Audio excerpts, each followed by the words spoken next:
Hello, welcome to Tuesday Live. I am Omini Odan. Last week Tuesday, Nigeria kept date with history with the flag off of the $2.8 billion construction of the Ajaokuta Kaduna-Kano gas pipeline project performed by President Muhammadu Buhari. Analysts say the project, which will be in 3 phases, is one that will benefit the country at large as it will convey gas between the southern and northern parts of the country and eventually extend to North Africa. The benefits include nearly 4,000 megawatts of power, more than 3 million jobs, rapid development of domestic utilization of gas, rejuvenation of moribund textile industries, production of fertilizer, and drastic improvement in the petrochemical industry.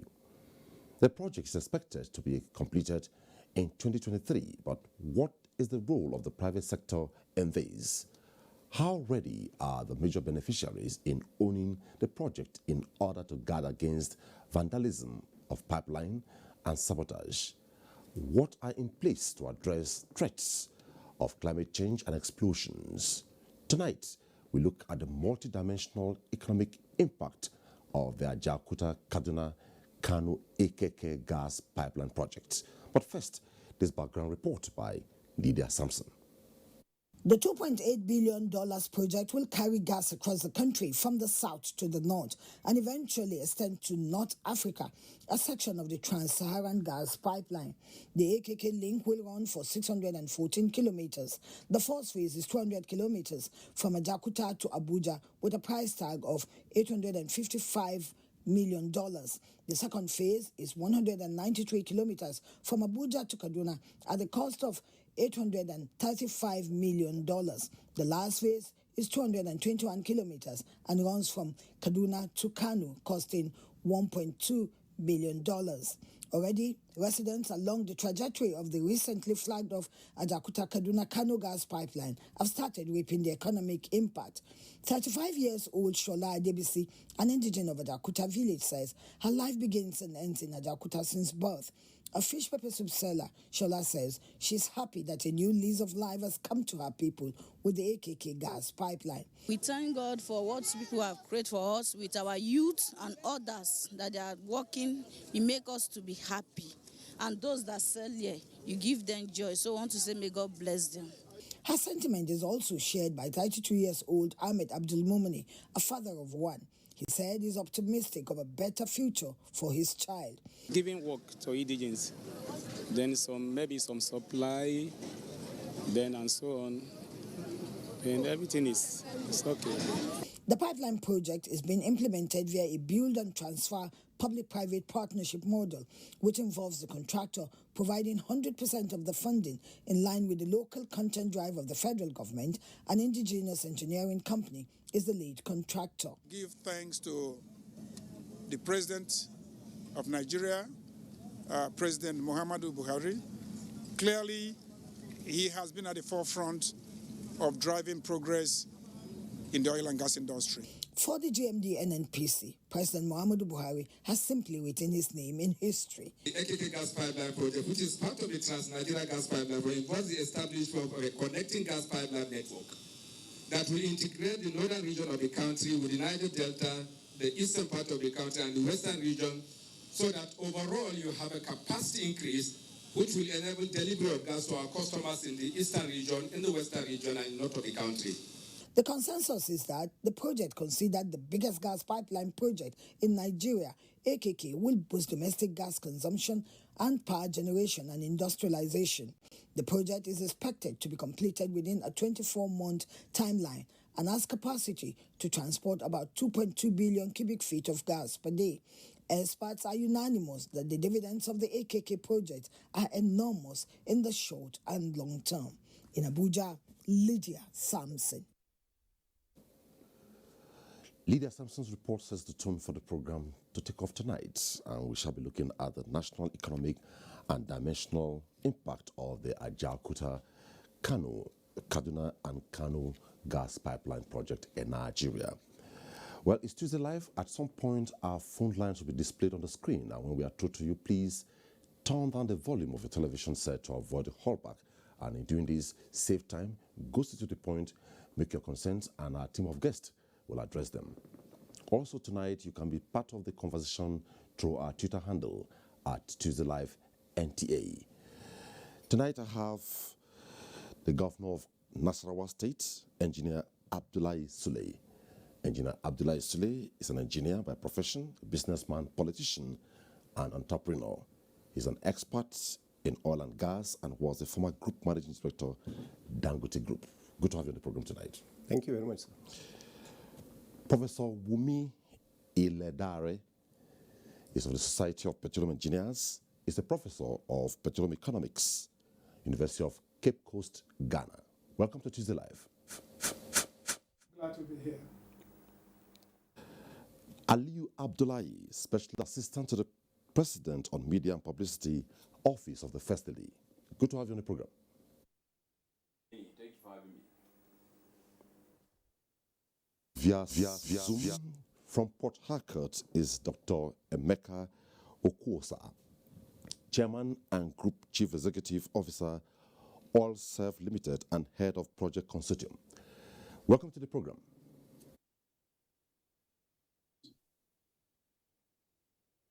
Begin. Ajaokuta Kaduna Kano Gas Pipeline Project. But, Your Excellency, let me begin with you.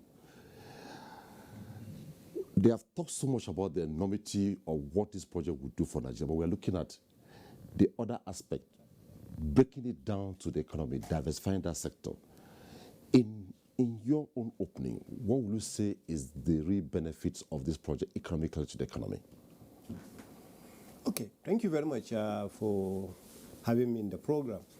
Let us first look at the project itself of Ajaokuta.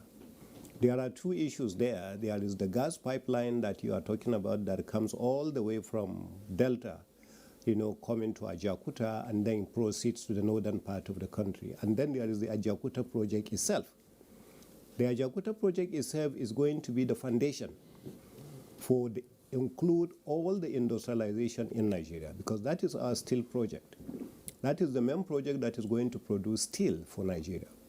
And it started maybe somewhere in the late 90s, and then the idea, as a matter of fact, it started somewhere, even during Shagari's administration, and the whole idea then was to ensure that the project, takes off and produce steel for Nigeria.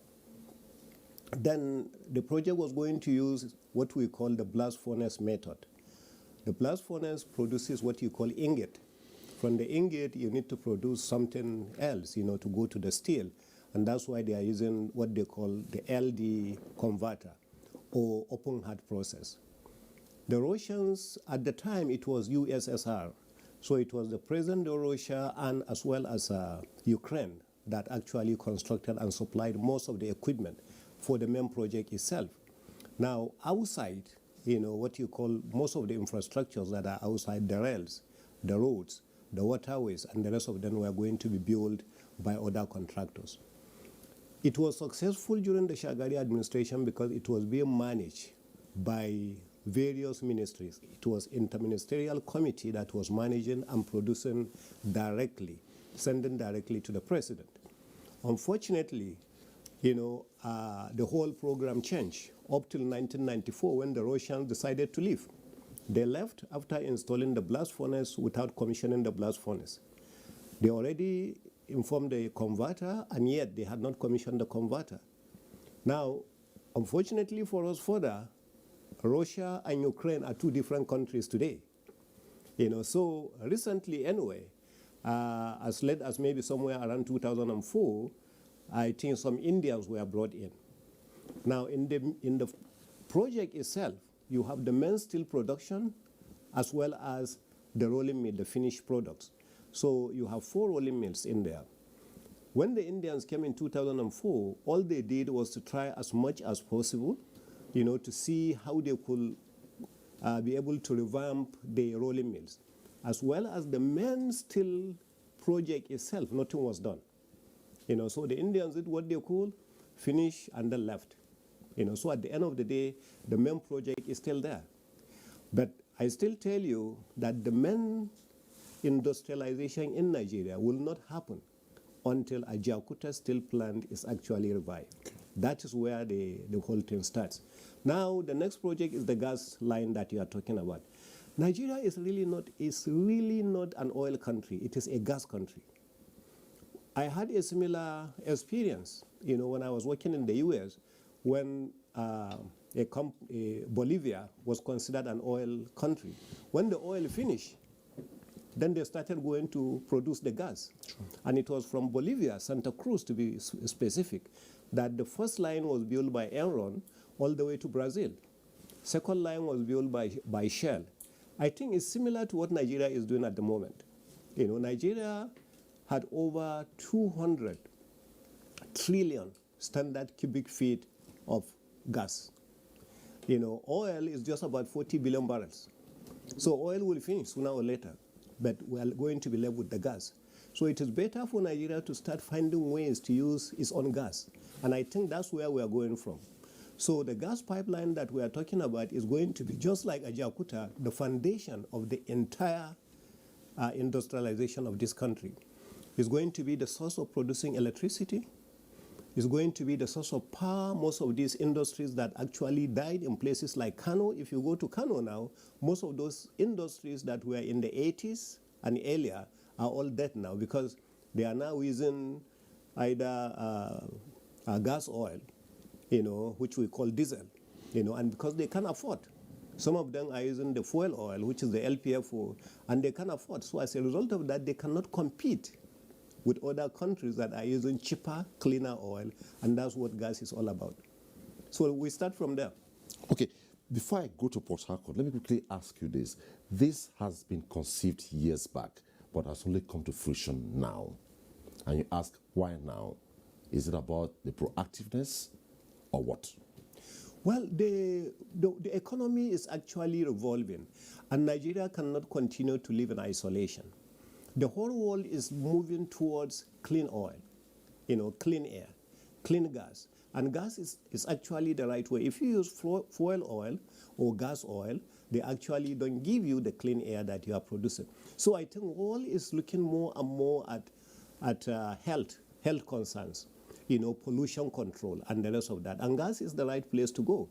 Secondly, like I told you, Nigeria is beginning to believe now and think and understand that the only way you can produce what is happening and the only way the economy will be driven is we go back and develop our gas. Remember, over 75% of the gas produced in Nigeria used to be flared. Until recently, when Nigeria now started thinking about the injection of the gas in order to produce oil. The LNG product, the LNG projects, the LPG that we are producing to export, and the rest of that. So I think now is the right time because it's the time to help our economy. Okay, let's go to Port Harcourt where Emeka is joining us via Zoom. Dr. Emeka, you have heard from Engineer Abdullahi Sule. He has given us what I would call maybe a generic perspective of this and that. He has not really gone deep. You are right in the project. Can you give us the technical econometrics to the economy? Very much for having me on your program. I will say clearly that gas, just like His Excellency, the governor of Nasarawa State just mentioned, gas is very important to the economy of Nigeria. Nigeria is predominantly a gas country and not necessarily an oil country if you define it or try to express it that way. We have abundance of gas. And then, like he stated, we have more than 200 trillion cubic feet of gas capacity or reserve existing. And that is what has been already found. But clearly, there is far more than that because exploration has not gone very far in gas issues. Now, when we look at the economy and the economic issues related to gas, let me state this. Nigeria, for quite a while, has not developed the capacity to utilize gas. And what is the capacity to utilize gas? It's about the infrastructure.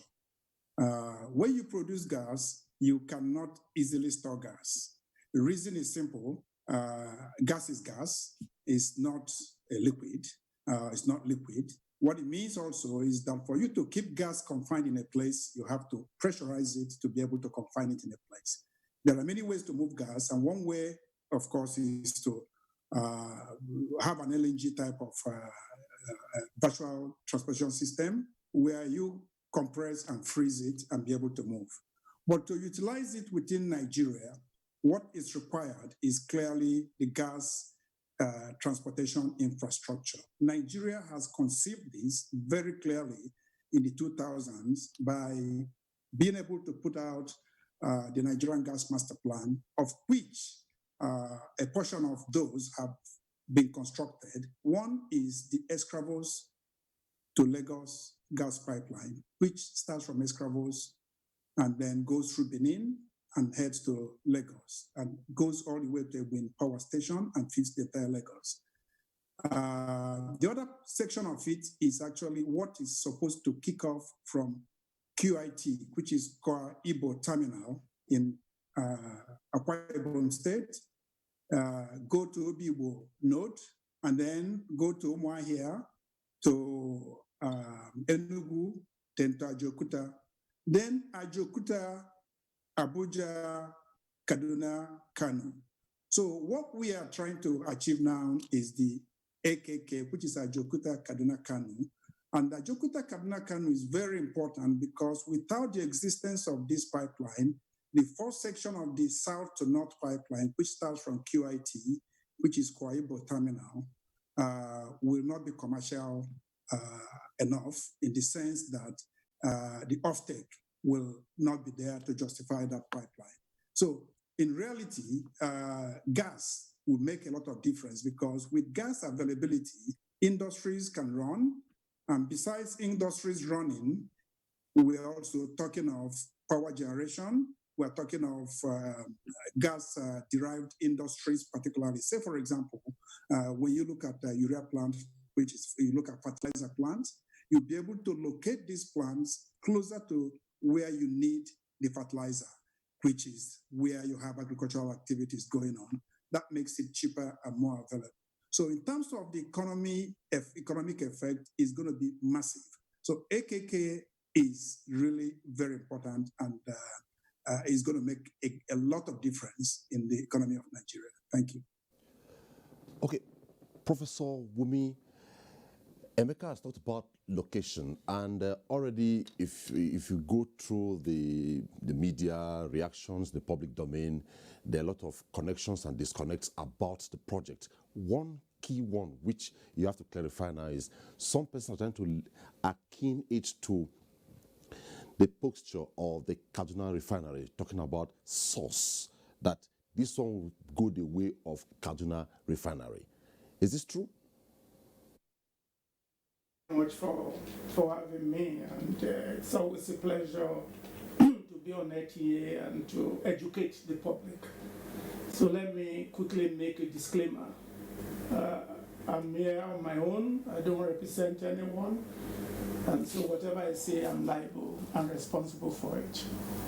Having said that, I want to begin my comment with a small story, and I know television time is important. There used to be two kings several years ago. One was not supposed to go to the other king, but he went on going to the other king. And the other king said, let us go and fight. And the other king said, no, let us find out from the prophets. And said, so they brought all the prophets, and the prophets were singing. So the other king said, is there no prophet in town? And he said, yes, there's one prophet. And the other king said, no, don't worry, that king does not never tell a good story. He said, go and bring him anyway. So he sends people to him, and then they brought him. And they told him when they got to the prophet, watch out, every other prophets have been singing. So when you get there, make sure you sing like other prophets. So when the prophets came, he started singing like the other prophet. Then the other king said, no, tell me the truth. I'm an economist, so I'm going to speak as a petroleum economist, not as a politician. And that's the basis of my comment, to educate the public on what we call economic fundamentals. Having said that, AKK is a noble project from a national point of view, and from moving away from developing your resources for foreign exchange earnings. So I want to commend the government for investing in this project so as to be able to make sure that gas is used as a power to drive the Nigerian economy and to move us away from foreign exchange earnings. That is a plus. The second plus is local content dimension, where a local company has been invited to participate in the construction of this pipeline. That will create a multiplier effect for the economy. That is another plus. The fact that people along the path of the pipeline will benefit directly. I remember when I was growing up, and a road was constructed from my hometown to Patiji, and another road was constructed from my hometown to Kaba, and from my hometown to Ilorin. I remember the type of economic impact it had on the society. That is a plus. Anything that will create a multiplier effect on the economy in a domestic fashion is a plus. There's a caveat. And that's the caveat of the question you raised with respect to Kaduna Refinery and being able to move crude to that place. There was nothing wrong with Kaduna Refinery either. From an energy security point of view, you do not want to concentrate all your sources of energy in one area for the sake of security, and that's a plus. And I saw that Emeka mentioned the gas master plan, which is correct. And AKK is part of the gas master plan with what he mentioned correctly from QIT, which is Kwaibo Terminal, through Umuahia and through Enugu to be able to connect with the node in Abuja from which AKK will come. And then, of course, the OBOB pipeline that is also going to come to Ajaokuta to connect to AKK. There's no doubt about it. The only thing that bothers me is when people talk about 200 TCF of natural gas. This is nothing more than proved reserves at best. But it does not translate to production capacity. And to me, that is an important aspect. If AKK is to deliver the type of expectations that we are looking at, then we need to go back and translate reserves to production capacity. And that's the issue we need to look at carefully. Otherwise, and God forbid, AKK may end up being a white elephant project if care is not taken. Because you need to translate the 200 TCF reserves to production capacity. And I don't see us doing anything to do that before this AKK. The good thing is that the project is already online. We need to put our hands together to make sure that the capacity is there to be able to fill it and meet it up. Another caveat, which I hope Emeka will allude to, is Emeka mentioned the fact that the pipeline that is supposed to be the leg of AKK has no offtakes. Are there offtakes for AKK? Are we working to make sure that the industrial facilities that are required to be able to take this gas are available? Are we thinking in terms of what tariff we make the pipeline economics? And that's why I think that there is supposed to be much more economic analysis of all the priority of the government with respect to getting the expected end. And that is very critical. Again, we have what we call profitability index to be able to rank the two other legs that connects to make AKK functional. Did we do any economic analysis on this to make sure that one leg is preferred to the other? We have already put this in place. But if we want it to be able to meet the expectations, Let us not wait until the project is completed before we go into understanding the value chain. The gas value chain is not about pipeline. It's about the end users, the transporters, and the exploration and production. And each section of the value chain must be optimized. Have we done the homework? This is commendable. Let me say it again. Then forgive me if I'm behaving like that prophet that says it as it is. We still have a lot more to do in order to be able to achieve the expected ends.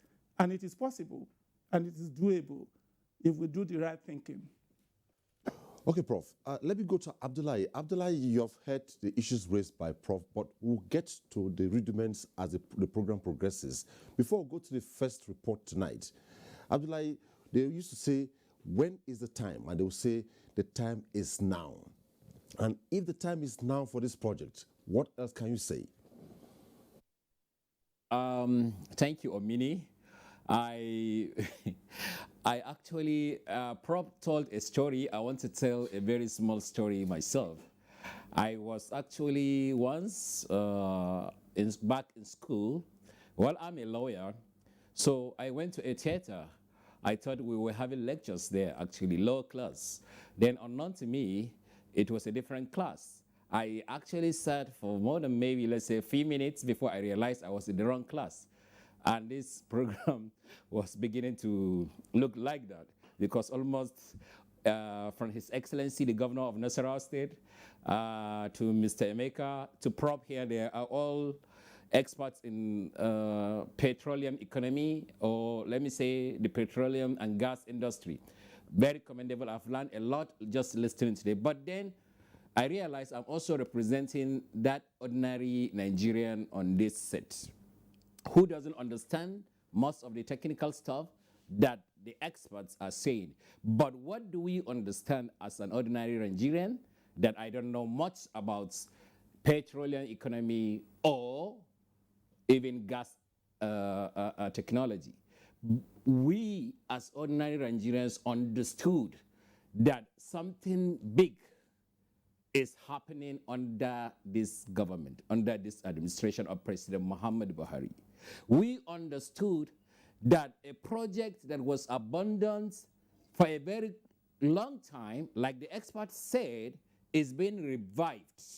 And we understood that there is, like they have said, a multiplier effect to the Nigerian people. Power, the number one benefits that we as ordinary Nigerians really wanted to understand in this program, in this project, is the ability of generating more megawatts of power of electricity so that we can sleep with light, our industries can come back to their production capacity, so that small businesses, micro, small, and medium enterprises can spring up, and they are the growth, the engine growth of the Nigerian economy. We don't have to keep buying gas at an exorbitant prices. Now, this is what we understood with the AKK gas projects. And we also understood that alongside this project, there are the ability to have Nigerian companies, local contents that will benefit. There is a space for capacity development. Our engineers will actually have the opportunity to practice what they learned. Companies like perhaps Mr. Emeka's company will participate in this project, and I'm sure he will employ more Nigerians. So that means there will be a reduction on the unemployment rate in Nigeria. That means there will be a value chain addition from Ajakuta in Kogi State to FCT, Abuja, to Niger State, to Kaduna State. Employment opportunity will be created. The laborer that will actually work on the site will be able to have 10 kobo paid daily, and he would buy bread. The bread seller will buy flour. The flour guy will go to the farm, and that is how the economy will be stimulated. And this is what, as an average ordinary Nigerian who do not have an expertise in the gas industry, but I understand that President Muhammadu Buhari is going to change the lives of ordinary Nigerians by bringing this project to life. And this is where we are going to continue to listen to the expert and also offer suggestion and also represent the voices of those ordinary Nigerians on this program, and we are happy with this project. Okay, Abdullahi, we have set the tone for the takeoff of the program, and we have heard a lot: capacity building, production capacity, off-taking, economic analysis, and others. When we return, in the course of the program, we shall be taking reports across the country on the prospects, huge prospects of this project. And when we return after the analysis, we'll take our tweets and some phone calls. We'll take our first report from Lagos. Lagos State, described as the economic hub of Africa, is a home to several organizations and industries. The state records high number of people migrating into it daily, thereby increasing the demand and supply for goods and services, including domestic gas. Respondents commended the federal government with the hope that the project will make the products readily available and affordable. More heartwarming, according to the people, is that the projects will take many youths out of the labor market. The people consuming the gas here are much here in Lagos. And it will help to grow our business. Gas is so versatile. You can, of course, it powers the cars. You can use gas for cooking, especially cooking in our homes, rather than cutting down trees to use firewood to cook. The 40-inch diameter, 614-kilometer-long gas pipeline project by President Muhammadu Buhari is a major infrastructure boost and a fulfillment of his promise on economic diversification. It reduces the environmental impact of gas flaring and also increases the domestic usage of gas. Engagement must be continuous.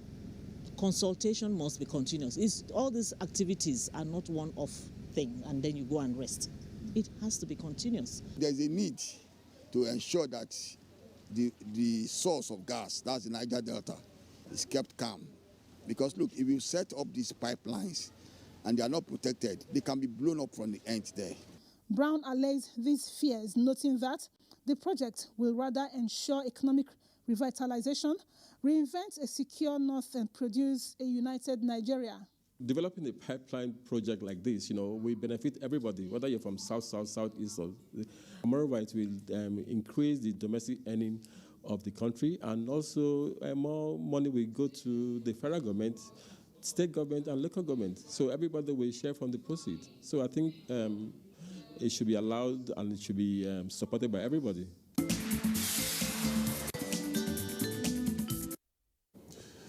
Let's go to the epicenter of the project, Lokoja. Gas, the cleanest burning hydrocarbon, producing around half of carbon dioxide, is just 1/10 of the pollutants of coal when burnt to generate energy. Specialists say it is cheaper, faster, and extremely reliable in boosting upstream activities. A connecting gas pipeline network that will integrate the northern region of the country with the Niger Delta, the eastern part of the country, and the western region, so that overall you have a capacity increase which will enable delivery of gas to our customers in the eastern region, in the western region, and north of the country. These benefits perhaps underline the urgent need to develop the sector to further cut down over dependence on petrol and diesel to power small-scale businesses in Kogi State. With construction of the more than 600 kilometers Ajaokuta-Kaduna-Kano gas pipeline project underway, there is nothing industries in Kogi crave more than the early completion of the project in their quest to maximize profit over the cost of generating power to run their factories. The more the country can use its gas resources, the less of flaring and apparently the more of revenue. A lot of industries will be getting their power. The $2.8 billion project, which originates from Ajaokuta, traversing Kogi, Abuja, Niger, Kaduna, and terminating at Kano, is expected to create opportunities for gas-based industries to spring up along its route, providing jobs and improved standard of living while also serving as a source of revenue to government. Construction of the Ajaokuta, Kaduna, Kano project will go a long way to boost domestic utilization of natural gas for Nigeria's socio-economic sphere.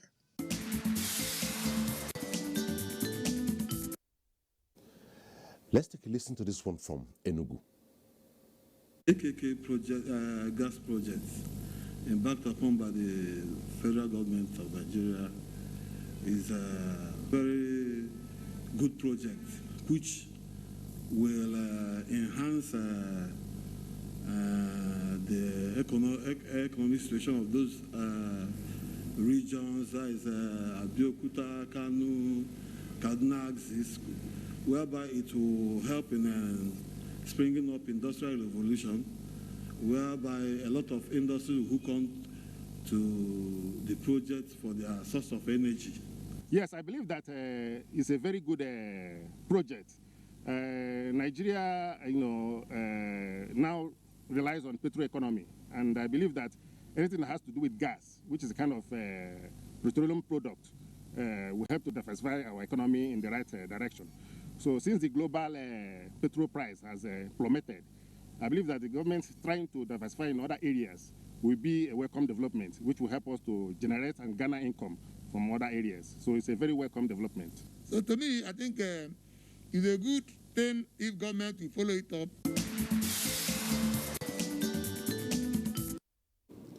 Let's also take this vox pop from Benin.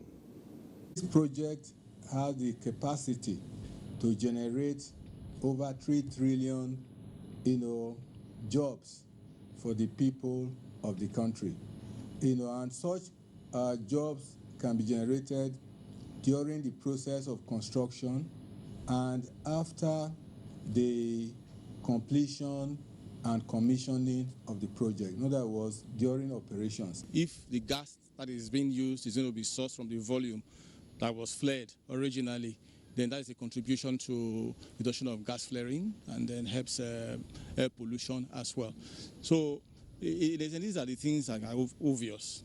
But once the project gets upstream and people begin to benefit from it, to have a way of dragging the communities there along, even improve community development along that route unpredictably. This is where an area that Nigeria is supposed to have looked into long ago before now.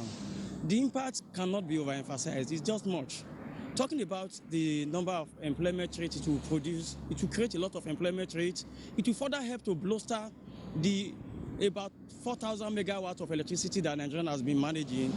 And I also see it creating a lot of employment opportunity, networking Nigeria from the northern to the southern part, creating, transcultural opportunity for businesses to thrive. We'll be able to harness our gas and use it for maximum benefit of the economy.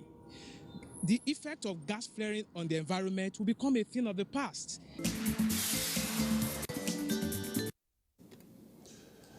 Those are the reactions by Nigerians across some parts of the country, and it is still national economic and multinational dimension of the AKK gas pipeline project in Nigeria.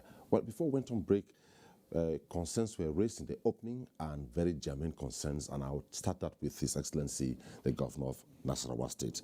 Professor Wumi had talked passionately about production capacity and off-taking. I think what the professor, he spoke like who he is. He is an economist. And if you are going to set up any business, you do your feasibility, you do your analysis, you have to ensure that you have market for the product that you want to sell. And I think it's from that angle that he approached it. And that's why when he was talking about 200 trillion standard cubic feet of gas reserve, he's asking of capacity to produce that. But the question will be, we have 40 billion barrels of oil today. Are we having capacity to produce 40 billion barrels of oil? I don't think it works that way, the way the professor is talking about it now. Coming to gas, Nobody says that the Ajaokuta to Kaduna Kano line is going to consume that particular gas. With gas production, the way it works, and that's the way it works in fact everywhere, you will even find gas lines that are built, and then at the end of the day, they are capped. And once there is a customer for it, and there will be, because the moment customers understand, industrialists understand that there is such a line, then definitely it's like water. They go ahead and tap for it. In fact, Lagos today is enjoying the West African gas pipeline. It was not meant for Lagos. It's actually going to the entire West Africa, all the way to Ghana. So at Shagamu, that's where it is teed, and it is taken by GasLink. Before I left Dangote, the company I was running, Dangote Sugar Refinery, was the biggest consumer of that gas. And it's a gas line that actually came all the way going through Ikeja, coming through Apapa, and it ended right there in Dangote Sugar Refinery. And we're consuming roughly about 9 million standard cubic feet, between 9 to 12 every month. And we're the biggest consumers in Lagos. But because of the number of customers that it had, we were not having enough pressure. For that reason, because every small company started tapping and buying the gas. So at the end of the day, they had to build a new line, that is GasLink, called the Western Avenue bypass.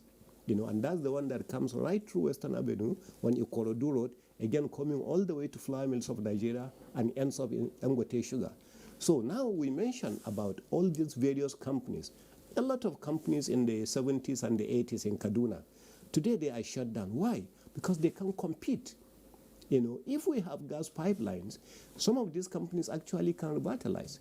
They can come back to life. If you go to Kano, where I have been a lot, you will see several of these companies, they have gone comatose. They have gone dead. Because they can't compete with the clothes and other things that are coming from outside the country.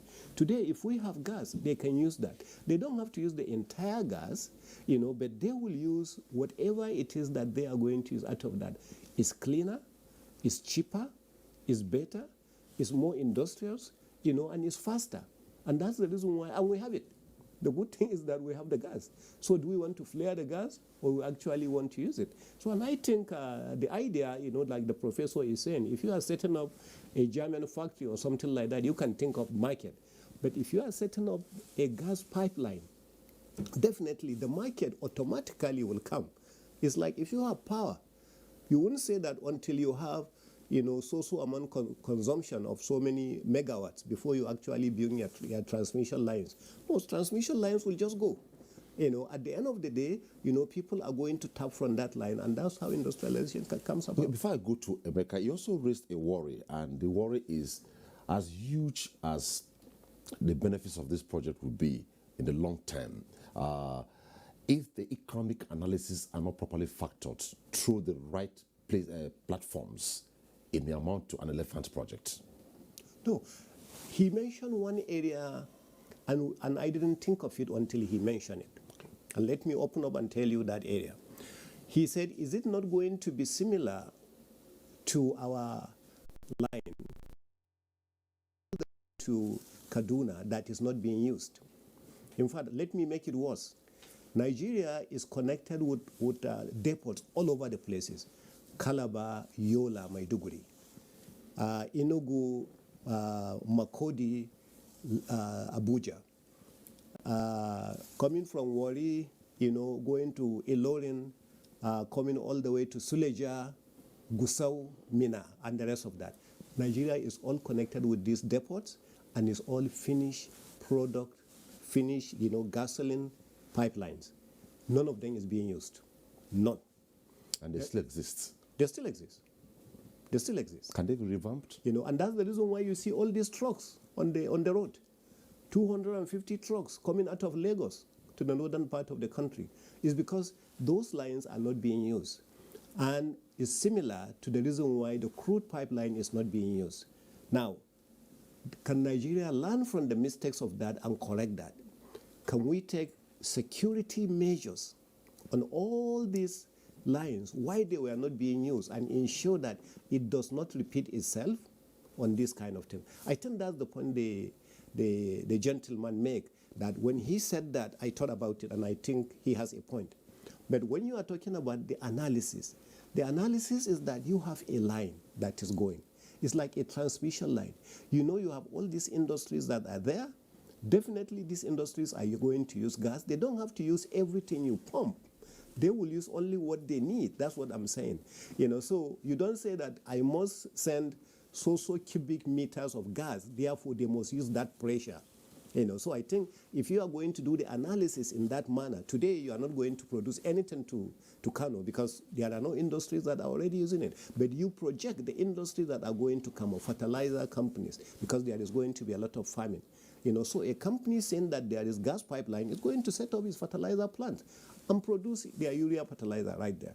I think that's the way, that's my explanation in that one. Okay, I'll still come to you on other issues. Let me go to Professor Wumi before I go to Emeka. Professor Wumi, some tweets have come in, and I want you to address one of the tweets right away.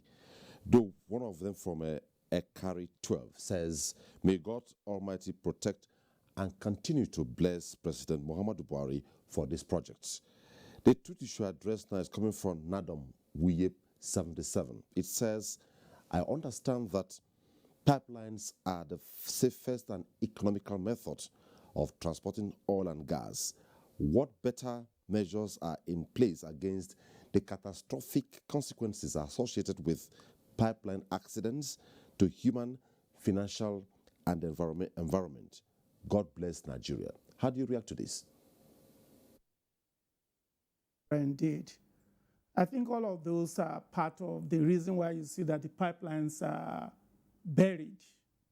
And then there's going to be technology that will monitor the flow. In fact, if we build it in such a way that somebody will sit somewhere and be monitoring what is going on. So I'm really not worried if the pipelines are buried deep, and I see that that's what they are doing. Yes, accidents are bound to happen, and that's why there are solutions when those accidents happen. And there are technology to be able to make sure that the pipeline is shut down immediately. Honestly, I'm not particularly worried about pipeline vandalization when it comes to natural gas, because it is to your tent, O Israel. Israel, if you go and break a pipeline that has a significant pressure going, by the time it takes you and roll you, you won't even know where you are going to land. So this is where public education will come in. I think, and I want to quickly just respond to His Excellency, because I see the jubilation and I see the optimism, and I don't want to dampen anybody's optimism. What I want to do is to let us know that we still have a lot of work to do. I know a country that when oil was discovered in that country, everybody was dancing in the street. Till today, they've not been able to get the full maximization of that. So the reason why I'm here is public education. By the way, I'm not just a petroleum economist, sir. I'm a petroleum engineer.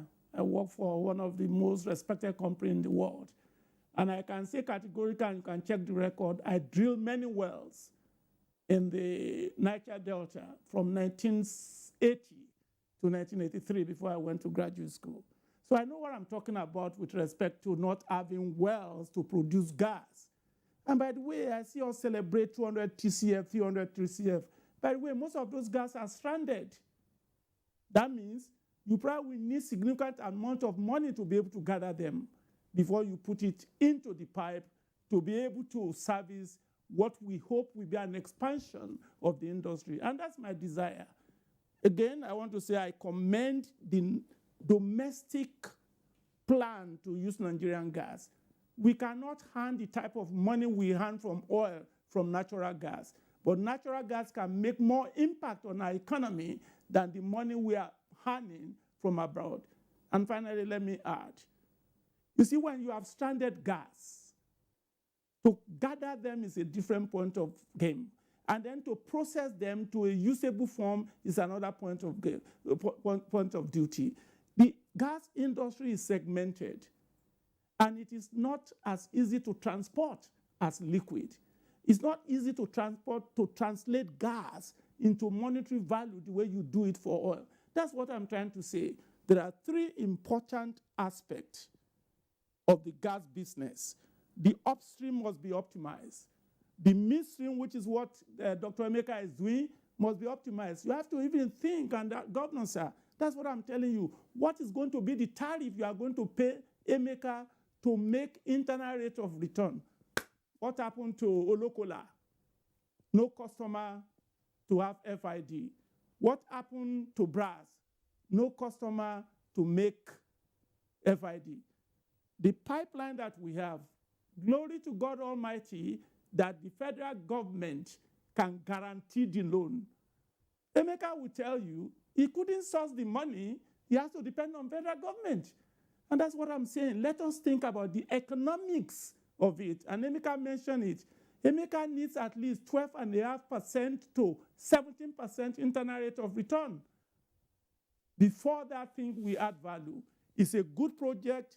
I sanction it, but I just want us to do proper economic analysis, because the connecting pipes to be able to deliver for a 40-inch capacity requires a lot of wells to be drilled, a lot of gas processing plant. And in conclusion, I want to take your mind back to when we bought a lot of gas turbines. But there's no way to connect the gas to the turbines. What happened to the turbines, Governor? That's what I'm just trying to say. I am not here to say the project is not good, but I'm saying the government still has a lot of homework to do. Finally, yes, 24 months is what we are looking at to be able to put the pipeline in place. How long did it take us to construct OBOB? How long did it take us to construct even West African gas pipeline? How long does it take to construct all the pipelines that are built in the world? Let us make sure that our optimism is properly channeled. Don't give people false optimism. Let them know what it's going to take. Educate the public. That's what I'm saying. Again, I'm going to say it. I have not come to say it's not a good project. The project is already commissioned. How can we make it to deliver? It requires a lot of homework. And I plead with the government to do the homework. Upstream, midstream, downstream must be optimized if value is to be added. Thank you. Thank you. Abdullahi, I'll come to you. Let me go to Emeka. By the analysis so far, it looks as though the bulk of gas production or consumption has been for export. Now, with this project, what would it look like local consumption? Thank you very much.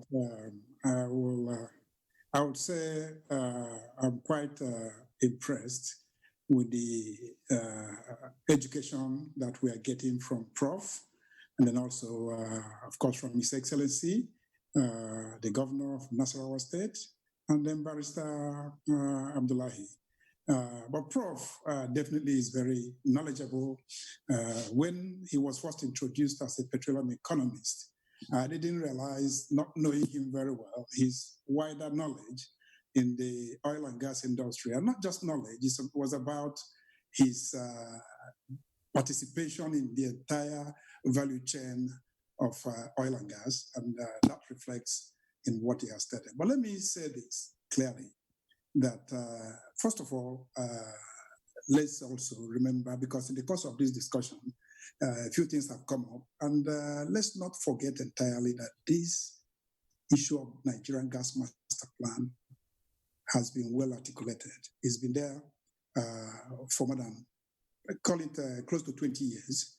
And implementation started with the Escravos to Lagos pipeline, which is already in place. And I'm going to come to that.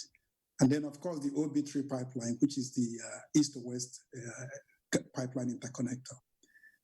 Let me state that when you look at the gas master plan, it's not just well articulated.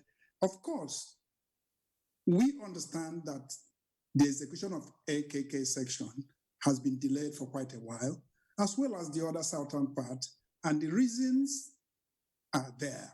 But we give credit to His Excellency President Muhammadu Buhari for taking the gauntlet and then making this a reality and supporting it strongly. Now, let me say this. All these activities are centered around NNPC's set of activities. They articulate this with the IOCs. And then when you look at the midstream activity we're talking about, which is these pipelines, NNPC is at the center of it. And NNPC has actually done a lot of studies, a lot of economics work, a lot of work in determining how economic this will be, how this pans out in the long term, and how to phase in this. And I have been privy to being involved in this. Now, let me also state very clearly that I am an optimist, and that's why I am an entrepreneur. I don't want to, clearly the prof, from his wide knowledge, is not it's not a pessimist. It's just, in my opinion, trying to make sure we. But let's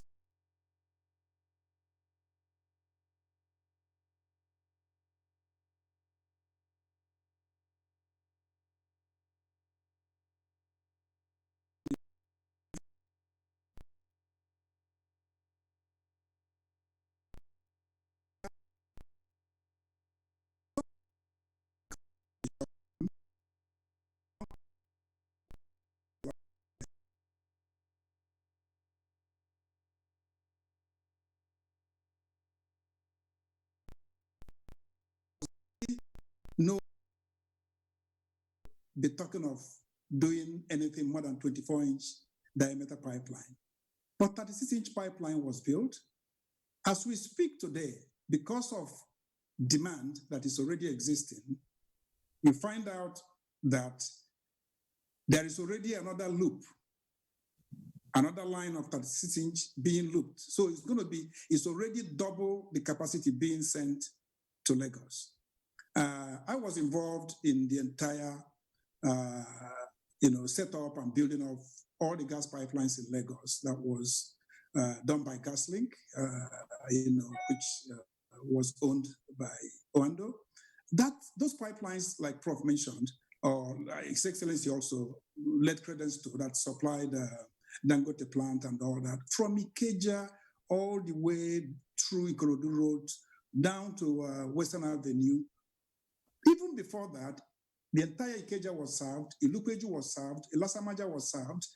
As we speak today, the reason why the industries are bubbling in Lagos and these environs is got to do with the fact there is source of energy, and this energy is gas. So let us also put this in perspective when we talk about AKK. Industries that are already moribund are huge in number. If you go to Kaduna, you see that. If you go to Kano, you see that. So once the energy is available there in form of gas, these industries will have the impetus to kickstart again, and not to talk of other industries that will spring up from scratch. So I am optimistic. Now, addressing the issues around stranded gas, yes, of course, when you talk of gas reserve, it doesn't translate to production. But let us remember one thing, that you cannot talk of production when you do not have offtake. And the reason why production is muted is because of offtake issue. And offtake cannot happen if you do not have infrastructure to deliver the gas. So these are step-by-step issues. But let me be a bit selfish. When you have stranded gas and you have all this need for interconnecting these gas sources to where you need them, it creates a business case for investment. And the investment that comes in is what drives employment, is what drives capacity building locally. As we speak today, we already know that AKK as a project will generate thousands of jobs. And it's not just about jobs. Local vendors will come in, materials will be supplied locally during construction phase. Of course, you always have a challenge when you construct pipelines in Nigeria. Those challenges come from the issues of security, from the issues of local conditions, road conditions. You have to move the line pipes by road most of the time. We don't have the robust rail system to do that. So that impacts a lot on the speed. But having said that, the timing put on this project has been well articulated and is possible, and we know it's possible. It's just that we have to work hard on it because it is necessary to do that. So when you look at the economic impact, I will say clearly that the impact of this pipeline will be massive. It will be massive in reality. And then before I end this, my contribution, I would say also the issue of pipeline security. Prof touched on this very clearly. Of course, we are not waiting for explosion to happen, but the issue of public education is necessary. Gas pipeline is not oil pipeline. Gas pipeline has massive amount of pressure. And when you talk of a pipeline of 40-inch diameter size, and you look at the length of this pipeline, and then you see the amount of pressure you built up there, any attempt by anybody to sabotage it will lead to catastrophe for the person and for everybody around. It's not oil pipeline. So people should know and keep away from it. But having said this, we take serious action during construction to bury this pipeline about 2 meters below the surface. We also install SCADA system and fiber optic systems to monitor these the activities to make sure we know if somebody is trying to impact on it. So there are quite a few ways we do that. And I just want to make sure that that is known. Thank you. All right. The focus, once again, is the national economy and multi-dimensional impact of the Ajaokuta-Kaduna-Kano gas pipeline project. When we return, we begin with Aliyu, with other aspects of the project. Let's take a break.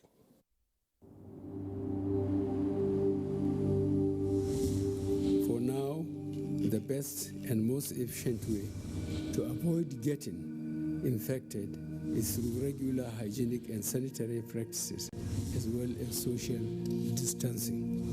As individuals, we remain the greatest weapon to fight this pandemic.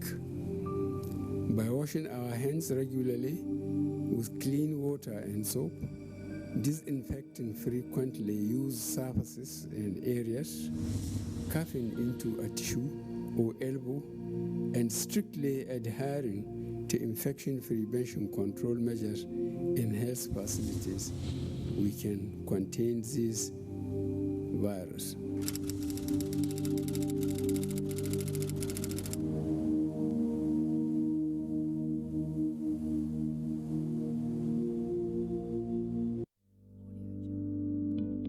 Coronavirus is real. Steps to avoid this pandemic. Wash your hands regularly or sanitize your hands. Keep social and physical distancing. Avoid crowded places. Stay at home unless absolutely necessary. Don't touch your eyes, nose, or mouth if your hands are not clean.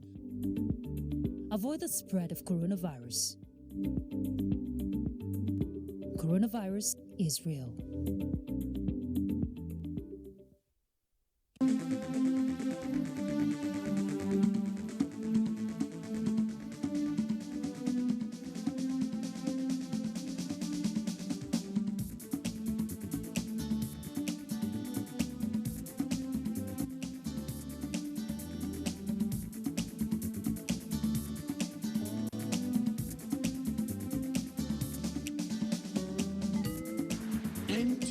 Tuesday Live, a network issue-oriented innovation talk show. Thanks for staying tuned, and I must say tweets are coming and we'll take your phone calls very soon. For now, let's take some reports, beginning with Port Harcourt. The River State environment, like other Niger Delta states, is daily confronted with the challenges of gas flaring arising from oil production. Gas flaring, I will tell you, there's a lot of politics in it, all right? We've emphasized this for a very long time. The underutilization of the gas resource over the years remain a concern to stakeholders. This project is going to impact on the economy so much, and it will, in terms of gas usage, it will also improve gas usage in the country. and you're adding another value to our economy in terms of our export value also. Amidst the concern for proper utilization of the abundant gas resource deposits, poor electricity generation and supply, as well as the potential impact on the economy, some industrial leaders in the region see the flag-off of Ajaokuta-Kaduna Kano gas pipeline project as a noble venture. All we want industrial revolution. But for this Ajaokuta AKK gas pipeline, I can tell you, it have an economic impact, it have a social impact, it have a lot of positive impact to us. The perceived cross-sectoral value chain to them is a plus to the economy, but the worry is on the timing. If this project that will have economic and social impact to the masses are there, the next government that comes should be able to continue with this government. While this first phase of the Trans-Nigerian gas pipeline project may have taken off, experts believe the completion of the entire project is necessary, calling for more of such public-private partnership projects towards making Nigeria a major producer and exporter of gas.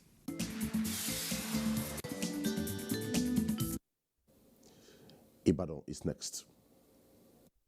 Gas flaring is one of the peculiar problems confronting Nigeria as an oil-producing nation, which had over the years continued with attendant impact on human health and environment. Various attempts in the past at achieving zero gas flaring had not yielded desired result, largely due to absence of infrastructure that can aid effective distribution network of gas. With the flagging off of the AKK pipeline project, experts assessed the intervention as a holistic approach to tackle the basis of underdevelopment in Nigeria. It would help to expand electricity generation in Nigeria. We know that electricity is a major infrastructure that will help economic development. While acknowledging the seal of government to change the narrative from the inefficient transmission network, observers enjoin government to ensure every engagement and the project is detailed. We need to get off-takers along the value chain, that people actually come out to come in and say that they want to partake into this and then get part of the gas and also use it for their industry as well. But the benefit basically seems to overweigh the cost that we are anticipating. So it's going to be highly beneficial. When the project is finally delivered, domestic utilization of gas, they say, is expected to be improved.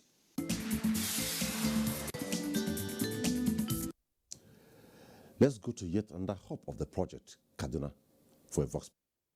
First of all, we must commend federal government under President Muhammad Buhari for taking this bold step of commissioning the pipeline, the gas pipeline from Ajaokuta through Kaduna to Kano. This is something, a project that apart from the gas supply, it will also ease problem of power generation. And once there is power generation, definitely the economy will come up. And that means all the industries like the textiles that we have in Kaduna and so many other industries will benefit from this gas line. Natural gas is a major raw material, as I mentioned earlier. From natural gas, you can produce over 100 different industrial products. From natural gas, you produce what we call synthesis gas. Synthesis gas is the feedstock in the production of ammonia, production of urea fertilizer, production of methanol, ethanol, and other alcohols, production of even the fuels that we use in our vehicles. You can convert natural gas to petrol, diesel, and other fuels, through certain chemical reactions. By selecting the appropriate catalysts and reaction conditions, you can produce hundreds of products. So the sky is the limit. So we can develop even petrochemical complex with natural gas. And therefore, this is a significant, it's more important to me than all the refineries brought to the north. Because natural gas is the key to the industrialization of any society. It's commendable now that we are linking the gas pipeline now to the north, because that would be the key to drive industry. Thanks for staying tuned. And I said we'll begin this part of it with Abdullahi. Abdullahi, there are a couple of tweets, and I believe without necessarily following to the order, you can pick and react to some. The first one is coming from Jamil. It says, it's a very good project, I beg your pardon, but I think two important issues should be looked at: pipeline safety and massive reservation to serve its purpose. Koblo says, can we say that because of this project, it is possible that more independent power plants can come up along the Ajaokuta, Kaduna, Kano belt? How do you react to this? Thank you, Omini. I think for the first part of the question about the safety aspect, the experts, Prof has alluded already, has answered that in one way or the other. The nature of this kind of gas is quite different than the normal oil pipeline that people vandalize. This one comes with a lot of pressure. So people will really risk their lives if they should go near the vandalization of the pipelines that we are normally accustomed to in this country, whether be it in the southern Niger Delta part or even in the northern part. I've seen even in Kaduna State where refinery pipeline from a depot is normally vandalized before. But with gas, like they said, there is need to be a massive public education and awareness. Even this program is one of such. Approach that vandalization at your own risks. The props and the expert, Dr. Emeka, has already sounded that warning. The second part about the independent power projects, or let me say the gas plants that will come up from the Ajaokuta to the ends in Kano. Yes, there are 3 already that I know of that are going to spring up, 3 captive gas plants along these routes. So, of course, it's not a surprise that someone will take up this initiative, you know, and I've listened to the discussion between Prof and Dr. Emeka, and even to an extent, even His Excellency. Thank God I'm not only just a lawyer, I at least understood the economics part.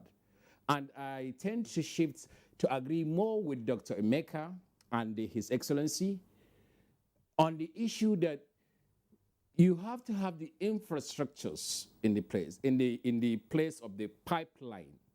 Lay it first before you think of whether you will have off-takers or not.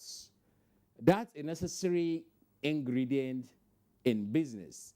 You cannot assume that you have investors waiting for you when you don't even have the necessary infrastructure in place. That's very basic. In decision theory, you will not have all the information at your disposal before you take certain decision. You have maybe few information or no information at all. But as managers in business, you have to take that decision. So this is more like that. But in this case, we even have this kind of information. We know this government, at least, we know their political will, the commitment of the administration of President Muhammadu Buhari to see to the completion of this project. That is one. Secondly, we know that the issue of funding the pipeline is already sorted out. Contractor, I mean, there is complete funding from a contractor. So now, if I was to be an investor, if I knew these things and I've already studied the nature, the political will of this administration, we have seen them done that. In the issue of railway, for example, they have completed the Abuja Kaduna railway. Now, I'll come back to you on other issues. Let's hold it there for now. And the next tweet here says, From Idowu says, I must say, Professor Wumi Iladare is a blessing to Nigeria, but Ghana is conscious of the blessing. And last on this segment says, Mutala Hamishu says, honestly, I learned a lot from the experts invited to address the nation on the multidimensional impact of AKK gas pipeline project, especially with the assertion made by SSA of President Muhammadu Buhari on the notion of some of the Nigerians. Beautiful. Your Excellency, moving further, Professor Wumi has raised a lot of concerns as much as he agrees with the huge economic backup of this project when it takes off. The question we'll ask is, Nasarawa State, your state where you are governor, is more like a catchment state to this project. Kano, all that. We ask, are the state governments, your government, Kaduna, Kano, Kogi State, and other catchment states that I can't remember now, ready to be part of this project? Definitely. Beginning from you. Definitely. As somebody who understands the value of this project, I have just explained to you what happened in Lagos. And that was actually confirmed by Emeka. You know, when a gas pipeline was going on its way from Delta, going through Edo, you know, all the way to the West African gas pipeline. And now that line was tapped, you know, going into Lagos. Now that line is generating electricity. That line is also powering turbines and doing so many other things, you know, in that line. So today is similar to that. Even though this line coming from Ajaokuta through Kaduna to Kano does not go directly through Nasarawa, but it's coming very close to Nasarawa. So it's an opportunity for industries actually that can generate power, that can also use these kind of lines, you know, to come and tap, you know, because when someone, I think it was Emeka, no, not Emeka, I think it was Professor, who mentioned that people have to be very careful about vandalizing such a line because of the amount of huge pressure. You know, if you've been to an oil field, you know, on top of the well, you will see what they call Christmas tree. It's actually BOP, it's a blowout preventers.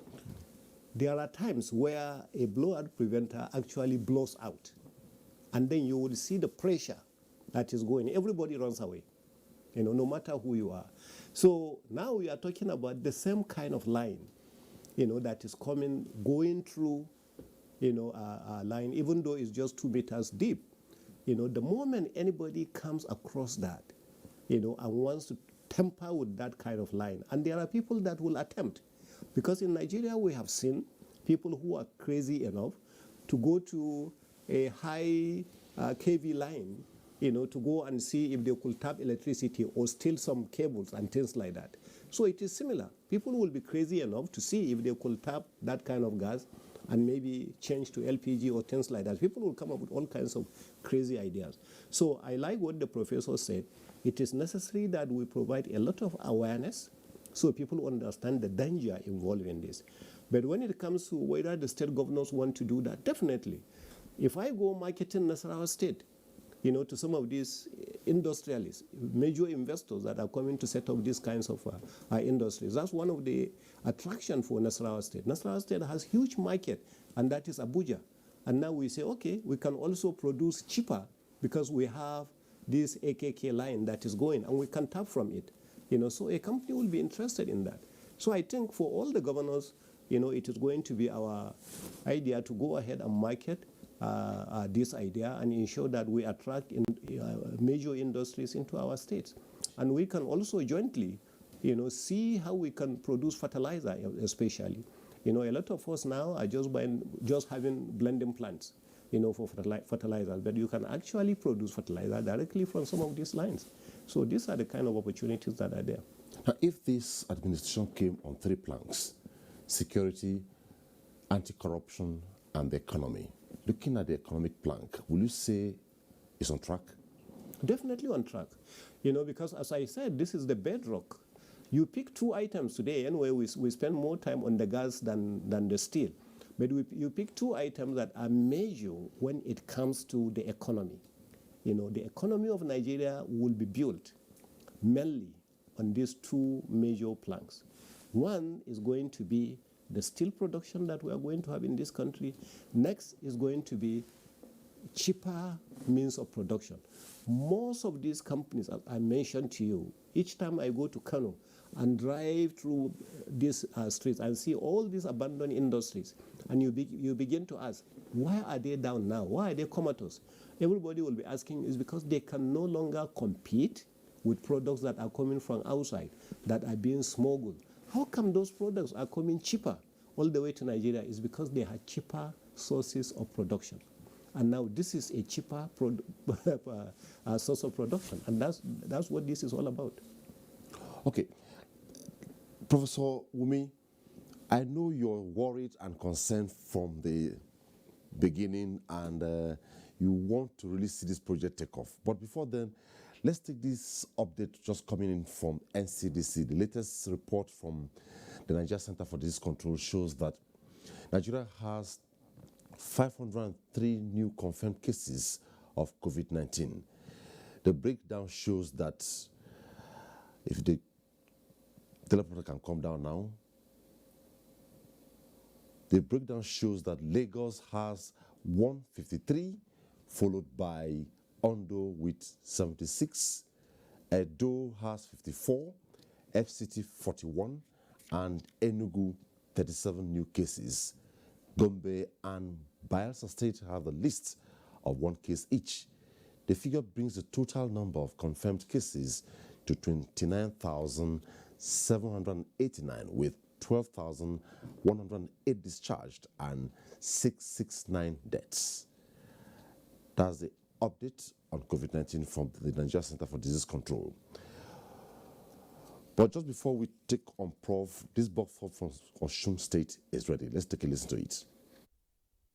It is something that has been a long way coming, and the present administration is trying to do its best to improve infrastructure, improve service, and make the people of the area to benefit from the resources of the country. Nigeria stands to gain a lot from it because the people of the area will now have gas supply, which they have not had before.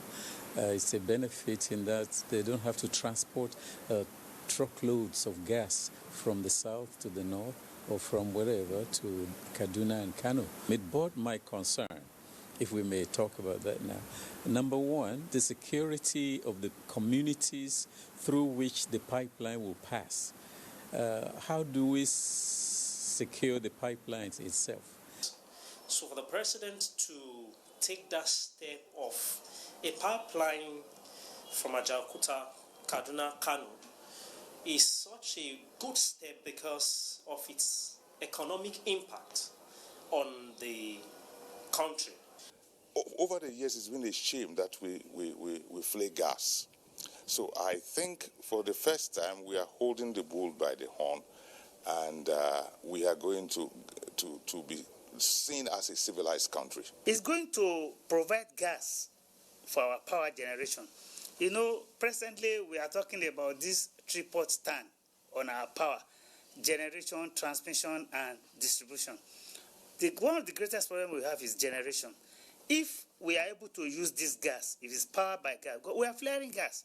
If it is powered, definitely we are going to realize a lot of benefits from it.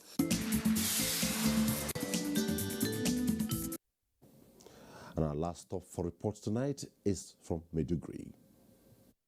The Ajaokuta-Kaduna-Kano natural gas pipeline project, when completed, is expected to transport natural gas from Ajaokuta in Kogi State to Kano in Kano State through several states and urban centers as part of the Trans-Nigeria gas pipeline. The gas pipeline project, if it is properly channeled and implemented, will go a long way in assisting the poorest of the poor. Now people will be using the gas pipelines to execute their projects and make more money. The project, with the purpose of establishing pipeline networks across the country, strives to utilize the abundant natural gas resources to sustainably supply gas to northern Nigeria and reduce the quantity of gas flared. Even those of us here in Borno, where the pipeline does not reach, we are going to benefit from it immensely, since even in the past, we are the gateway of all manufactured and imported goods from Nigeria to outside. It's also going to boost gas-based products like methanol, fertilizer, and what have you. It is also expected to provide enormous economic and social benefits to the nation, as it will unlock 2.2 billion cubic feet of gas to the domestic market to support the addition of 3,600 megawatts of power to the national grid and revitalize the industrial sector to boost creation of millions of jobs. It is actually the nerve center for the development of the entire country. It is actually the colossus of every economic activity. This is something that has multiple effects in terms of economy, in terms of hope, in terms of sense of belonging, in terms of a sense of patriotism for all and sundry in this country. Thanks for staying tuned, and going straight to Prof. Prof, let me send my questions to you after these tweets. Chris Simeon says, not the construction of AKK gas pipeline that matters, but thorough security against the vandals and terrorists. Mutala Hashimu says, Professor Wumi, with a story of two different kings with a different ideology on fight. Thank you for your contributions. I really learned much. But like we say, as worried as you are in terms of the final output, if all this works as is planned, as showed by Emeka, what's your projection just 2 years after it takes off? If you spend $2.5 billion in an economy like Nigeria and it delivers its result, that's what we call multiplier effect. One, employment will be expanded. Two, economic output will be expanded. Three, household income will be expanded. And then you are going to understand what we call the circular flow of income. The household will use the money to buy goods and services that is produced by the economy. And invariably, your gross domestic product will rise. The pressure you have now on your foreign exchange in Nigeria is because of import without generating much foreign earnings to support it. Yes, I want to commend His Excellency, and I want to commend Emeka, and I want to commend Abdullahi. At least what happened to that prophet has not happened to me. I've not been ordered to go to dungeon because I'm not singing the same tune. But it's not about worry. It's not about concern. No, as a professor, I must go to a panel and dissect the issues and add value. And that's what I hope I've done. I commended this administration at the beginning that it take the bull by the horn to be able to do this project. I'm just saying that spending money to construct that project will not deliver the good without taking the other steps that I've mentioned. Certainly, go and look at history and go and look at my writings. I'm an advocate of using petroleum resources for the development of the economy. I'm opposed to using raw material to just generate money without adding significant impact to the economy. Look at oil. It accounts for 70 to 80% of gross revenue to the government, but adds only 10% to the GDP, which does not necessarily make impact on the quality. I'm just telling the government that if this is going to make the type of impact on the economy in the north and open the opportunity to northern youth the way it did when Sardauna was there, we need to quickly, as we are building, look for outlets to capture this gas and use it to grow the economy. That is the only thing I'm saying. I'm not worried. I'm not a prophet of lamentation. I just think for a professor of my status, I must discuss the cons and the benefits, not just come and sing about the benefits. because the other portion of this project, loan has still been expected, because the money you have will not fund the entire project. And remember, originally, this is supposed to be private partnership. It is because it was difficult to find the money that the government has to stand in. And you must be able to pay the loan, because it is actually the people's money that you are indirectly borrowing for this project, even though it is government money. But it is people's money that could have been used for other economic activities. So let us make sure we get what we want. I can give you another example of a fantastic thing we did in Kaduna. It's called Kaduna Petroleum Studies. Do you know how much money we... I'll come back to you, Prof. Let's go to Emeka. Emeka, well, Emeka is down now. Well, if Emeka is back, but the worry, other worry, but we'll take our first caller tonight. Our first caller tonight is calling from Jos. Ada. Hello, Ada. Hello. Good evening. Hello. Hello, Ada. You're on to Tuesday Live. Hello. We can hear you. Hello. We can hear you. Ada from Jos. Go ahead. Hello. Yes, your guests, they've spoken very well. My worry is this. What of the pipelines? The pipelines itself, the pipeline that is going to be used, I hope they won't cut corners. You know what I'm talking about? I hope it's going to be of high quality so that it can stand the test of time. That is one aspect I'm looking at. And again, we are talking about vandals. I heard what your guest said there about vandals, that the way it is going to be buried and all that, that it has pressure. All these things you're talking is just grammar. When people are desperate, they will do anything. So I feel it should be looked from a sociological point of view. Why a sociologist wants to find out why people want to vandalize, and that is poverty.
Countries.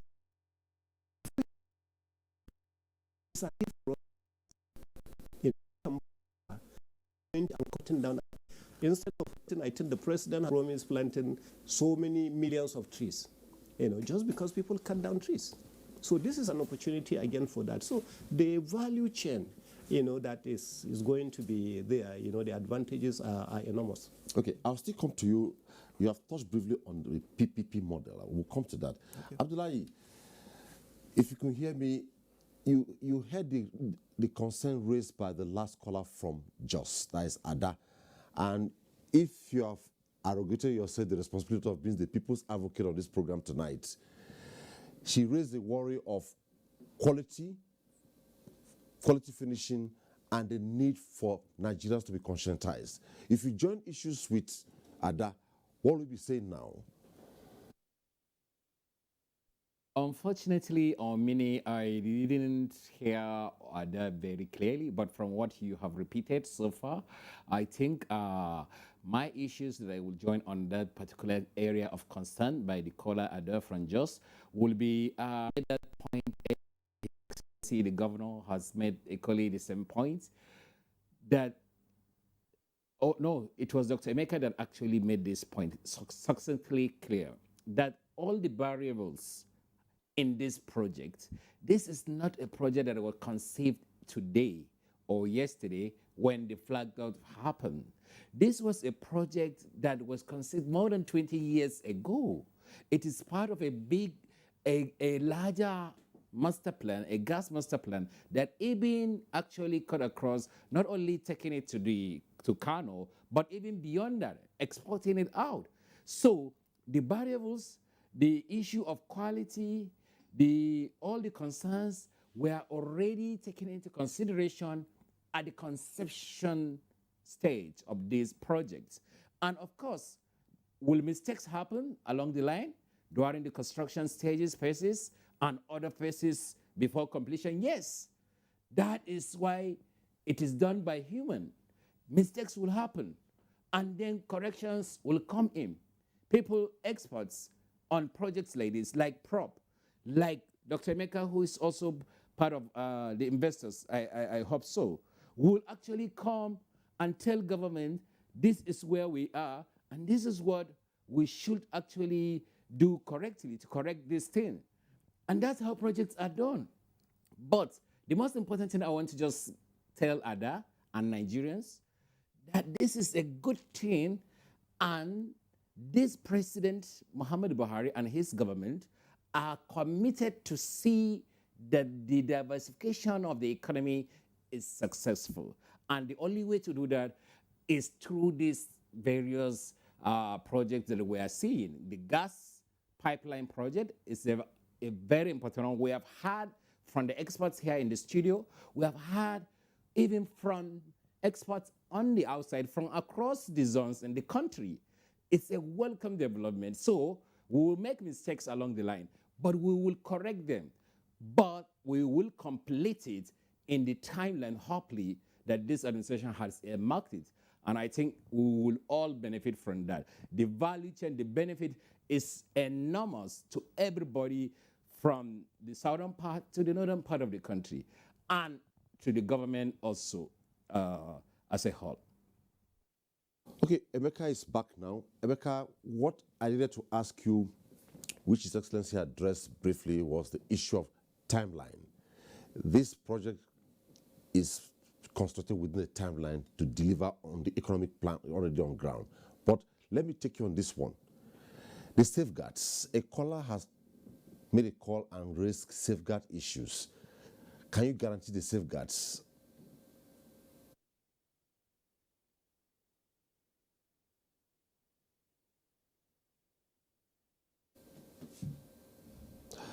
We're having a challenge with Emeka's audio. I believe it is put it up, which we'll be able to address one or two issues before we wrap up the program tonight. Prof, can you speak to a PPP modem if this project operates, and how effective will it will be? That is the original plan. It's a PPP model, which is a public-private partnership, which is a good model. And the only thing is that the private component of it, we want their return on investment. That means the pricing becomes so important. And again, this may not be part of your original intent, but this is why the governance of the oil and gas business becomes even more important. And I wish to God that the government has signed the petroleum industry governance bill last year, because that will have taken care of some of the issues that I've raised here with respect to We have not even talked about the regulatory framework, which of course the private funder is also going to have to look at with respect to transparency and accountability. And the pricing framework, I know the Federal Minister of Petroleum has set up a committee on gas pricing strategy. All of these are things that I don't want to be called the prophet of lamentation with respect to this project. It's not that I have a negative feeling about the project. I just want the project to deliver the good that I've been working for all my life, which is domestic utilization of natural resources for sustainable economic development of Nigeria. Energy consumption grows an economy, not energy production. And that is why this pipeline infrastructure construction is very important. I want to take you back to what the governor has been saying, and very quickly too. The time, if you look at the entire West African gas pipeline, was a private equity, public-private equity type of arrangement. Chevron, Shell, they were the one who, and they even had problem with respect to getting their return on investment. That's why you see nearly every gas project Nigeria has operated till today, and quote me, including LNG, is highly subsidized by the government, because the gas price that LNG is paying for the gas they liquefied is not the market price. It's a giveaway price. So those are the issues that the government must pay attention to, and the government must properly be advised with respect to not having to subsidize the gas that's going to go into that pipeline if you want to be able to get enough pipe to go there. Yes, public-private partnership is a good way to go, but you must guarantee the appropriate tariff for them to recover their investment. Listen, 80 cents per 1,000 cubic feet transportation will not break even this pipeline. Write it down. You will need a higher tariff. And that means the product you are going to use at the end may also be affected. So let us make sure we understand what we are going to be doing with respect to pricing the gas, with respect to the tariff pricing, with respect to the outlets that we are going to make sure we quickly put in place. Because if we don't get funding for the second segment, government will have to pay for it. And the idea of public-private partnership, and that could be an issue under this declining price of oil that we don't even know when the price of oil is going to go up. Let us dot all the I's and all the T's. And on television, I congratulate the new grandson that I just received as a gift from God. I welcome him to the world. Yes. Okay, Prof. Your Excellency, in every situation, you always have those who are like doubting Thomases. Like I raised a concern at the beginning of the program. Some people are saying this project will go the way of Kaduna Refinery. What will you say to the doubting Thomases? No, there are two different projects, and that is the reason why there is nothing wrong with Kaduna Refinery. What is the challenge about Kaduna Refinery is the ability to be able to get the crude oil there because of the vandalization of the lines. Those who are saying that it will still look like the Kaduna Refinery. They will be proved wrong. Okay. They will definitely be proved wrong. Because if you look all around the world, there is no gas pipeline that has not paid for the investment. For all the ones that I have known. I live in Houston for most of my life, and I have seen gas pipelines built to nowhere. Later on, you will go and see that subdivisions, housing estates will just emerge in some of those areas. Industries will come up in those kind of areas. And so at the end of the day, it will pay. It may take us a longer return on investment. We may take longer to be able to benefit from it. A lot of our people, especially here in the north, who believe mistakenly that buying a gas cylinder is more expensive than going to fetch firewood. But when they come to realize that eventually, after a long time, they will benefit more, they will come and do it. So it will take a lot of education, It will take a lot of patience, but at the end of the day, people will see the benefit. So I do not see anywhere, somehow, somewhere, that it will be a failure.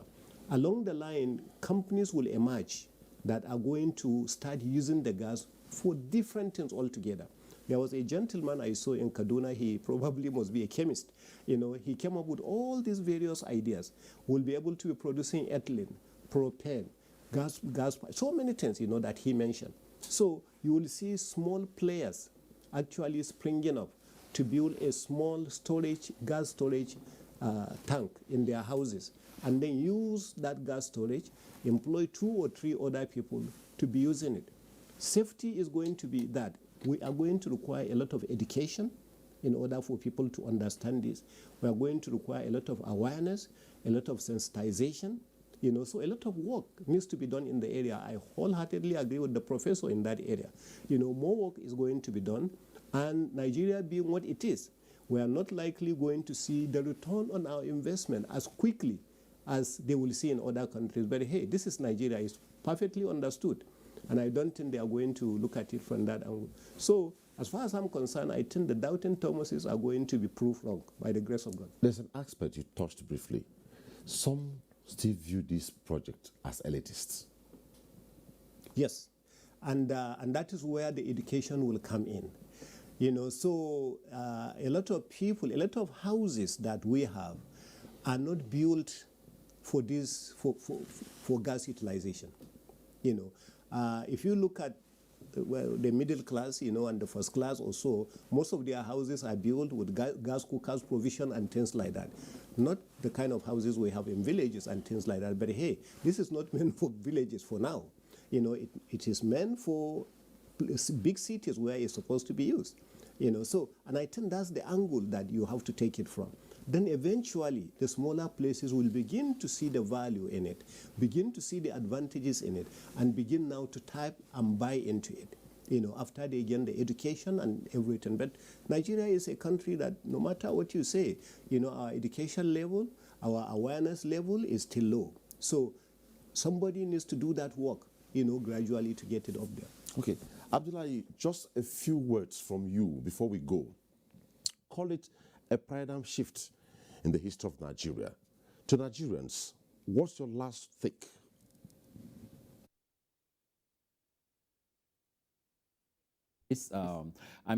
Almost everything has been said on this issue, but I still want to congratulate Nigerians at this point in time for witnessing the flag up of these projects, because like we have already said times and times again, this was a project that was kind of 20 years in the making, but it was not actually flagged up. But we thank God we have seen it being flagged up. We have a timeline of 2 years, and by the grace of God, this project will come to pass. And the enormous benefits to Nigerians and also to these corridors where the pipeline will pass, we have enumerated most of them here, and people have welcomed this project. And I want to say this thing.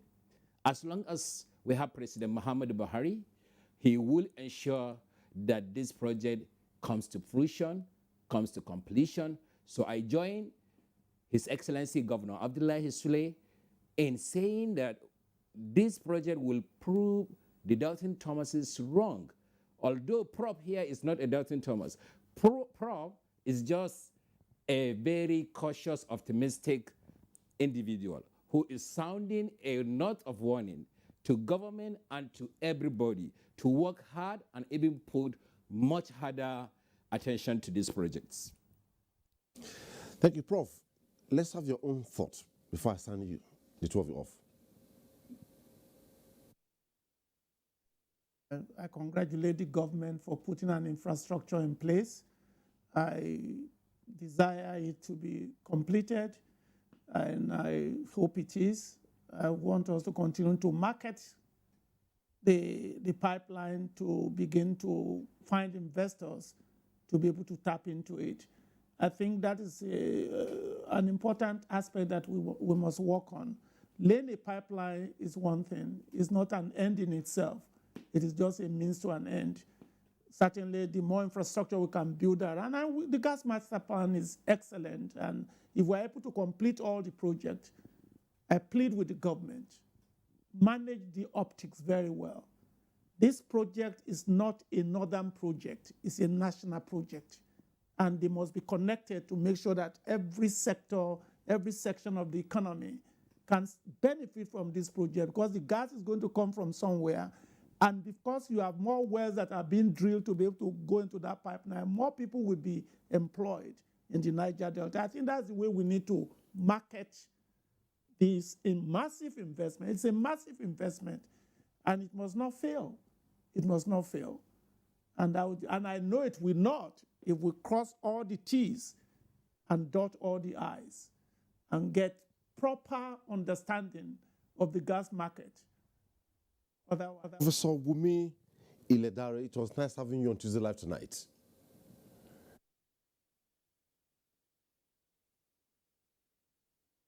And also to Aliyu, it was nice having you on the program tonight. Before.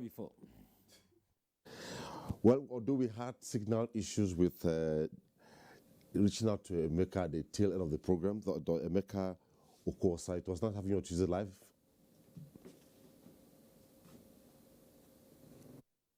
I'm back to the studio. His Excellency, the Governor of Nasarawa State. We thank you so much for making time to be on the program tonight. Thank you very much.